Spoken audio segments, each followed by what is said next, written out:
Hello everyone. सो कैसे हो आप लोग।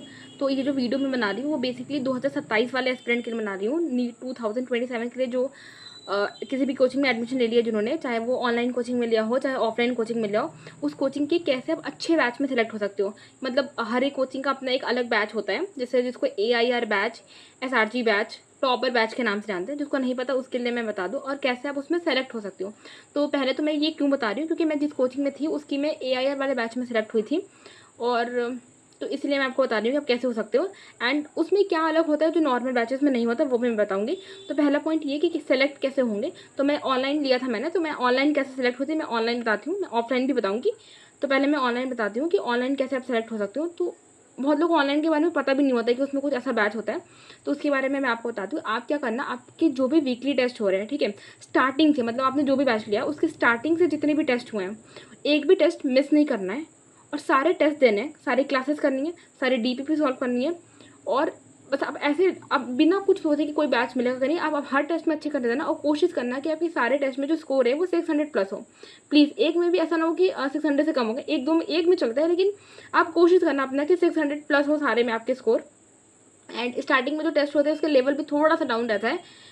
तो आप अगर कोशिश करना उसमें आपकी स्कोर जो है वो 600 प्लस हो, तो आपको अपने आप ही आपके बैच सेक्शन में एक बैच मिल जाएगा जिसका नाम होगा AIR बैच करके। तो आप अपने आप ही आपको वो बैच मिल जाएगा। इसका मतलब ये नहीं कि आप सेलेक्ट हो गए, वो सिर्फ आपको एक बैच मिला है। अब क्या होगा कि आपके फिर टीचर्स आएंगे, उसको आप उसमें आपको बताएंगे कि आपको ये बैच क्यों मिला है, ये वो। उसके बाद क्या होगा, आपका प्रॉक्टर टेस्ट करके होगा। उस प्रॉक्टर टेस्ट में आपके एक टेस्ट होंगे सबसे पहले, जिसमें लाइव आपके फोटो देखेगी एंड आपको टेस्ट देना पड़ेगा अपने स्क्रीन पे, लैपटॉप, मोबाइल, टैबलेट, जिस पे भी।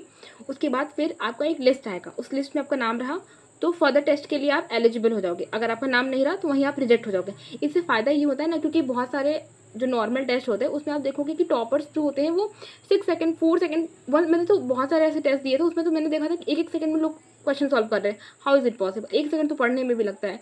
खैर, तो फिर तो ये अच्छा तरीका है। तो इसमें आप आधे बच्चे वहाँ से हट जाएंगे। प्रॉक्टर, अब प्रॉक्टर टेस्ट 2 होगा, उस सेकंड वाले टेस्ट में भी आपको सेम प्रोसीजर होगा, सेम क्वेश्चन आएंगे। एंड अगर आप जैसे 11th और 12th अलग अलग होता है, जैसे ड्रॉपर होता है उसके लिए अलग, मतलब वो सिलेबस बताएंगे, लेकिन टेंशन लेने की बात नहीं है। जब आपका टेस्ट होगा ना प्रॉक्टर, तो वो बताएंगे आपको सिलेबस। तो हमें बताया गया था। उसके बाद फिर नेक्स्ट टेस्ट होगा, उसमें भी फिर टेस्ट हो जाएगा, तो फिर वही लिस्ट आएगी आपकी। उसमें आपको लिस्ट में अगर आपका नाम रहा तो फर्दर आप, आई थिंक हमारा 3 टेस्ट हुआ था। उसके बाद फिर इंटरव्यू के लिए बोलेंगे, तो उसमें आप नेक्स्ट टेस्ट के लिए एलिजिबल हो जाओगे। फिर एक और टेस्ट होगा, उसमें आपका नाम आया तो मतलब मुझे तो एग्जैक्टली नहीं पता, लेकिन ये 2 या 3 टेस्ट हमारे हुए थे प्रॉक्टर टेस्ट करके। उसके बाद उसमें आपका नाम आया तो आप AIR बैच के लिए सेलेक्ट हो जाओगे। फिर इंटरव्यू होगा आपका, हमें बोला था इंटरव्यू हमारा होगा, पर हमारा इंटरव्यू नहीं हुआ था, हमें डायरेक्ट सेलेक्ट किया था। तो उसके बाद फिर आप उस बैच में AIR वाले बैच में सेलेक्ट हो जाओगे। तो ये तो हो गया सिलेक्शन प्रोसीजर। अब बात करते हैं कि उसमें अलग क्या होता है जो नॉर्मल बैच में नहीं होता।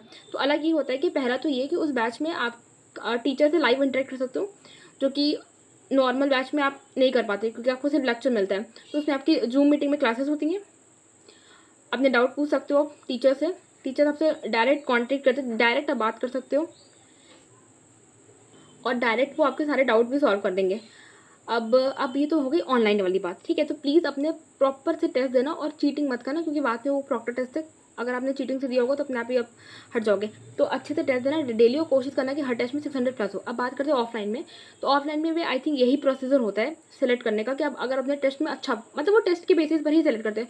तो कोशिश करना कि टेस्ट में अच्छा परफॉर्म करना, और जितना हो सके उतना कोशिश करना कि 600 से ऊपर ही आपके स्कोर हैं हर टेस्ट में।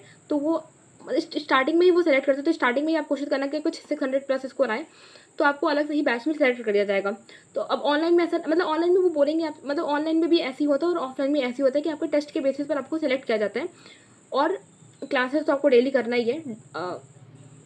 तो यही प्रोसीजर होता है ऑनलाइन और ऑफलाइन में बैचेस सेलेक्ट करने का। थोड़ा फ़ायदा ये अच्छा होता है कि टीचर से कॉन्टैक्ट अच्छा हो जाता है, एंड ये थोड़ा सा फ़ायदा होता है। तो प्लीज़ कोशिश करना कि टेस्ट अच्छे से देना और हर टेस्ट में अच्छे स्कोर रहे, 600 प्लस सारे स्कोर में, स्कोर टेस्ट में मोस्टली रहे आपके।